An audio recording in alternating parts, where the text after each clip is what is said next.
back to Arizona. So this is. I do this one pretty much every time I come, but I'm not gonna stop doing it because it's my favorite. Um, Pause and effect.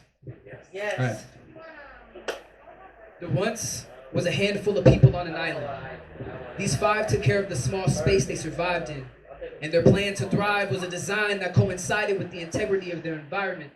That means everyone got a certain percentage, and whatever was taken was soon replenished. Even the wood they built their homes with and boats they fished with had a systematic limit. That is until that limit was ignored by something that the later generations had explored, a thought that surpassed the support of their shores, to have more and it went without a cure. Before you knew it, certain people wanted extra, which took away from those who had lesser. But what else could you expect when neglecting the knowledge of the island's productivity spectrum?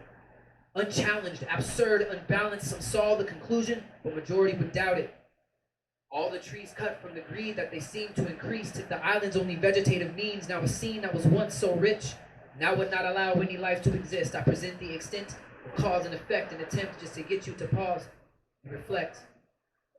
Now picture being out in the middle of the ocean, on a boat made to withstand all the commotion the water had to offer. This vessel wouldn't falter even when the rotten weather made the waves grow taller. It was built well from the top to the low decks, but the captain got no rest, because he wanted the cockpit to be higher than the crow's nest, to be the first to see the many places they would go next.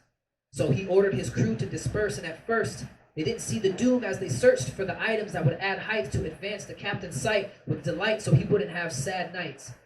So they grabbed small pieces off of everything, even unscrewed tight bolts from their heavy beams, had a tall view, but it came with a discrepancy between the captain's wants and the vessel's integrity.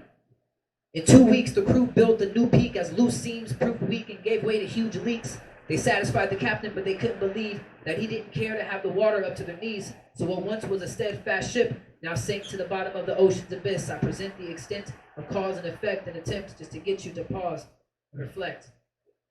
Now we are the very products of a world that's rich in need, with clues to how reality is perceived by you and me. Now, should we choose to use these tools for bettering us all, or choose just to consume, thus continuing our fall?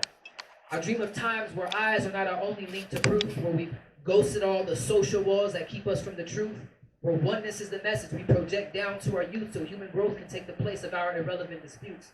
Now, am I wrong for dreaming this? Take the time to think a bit.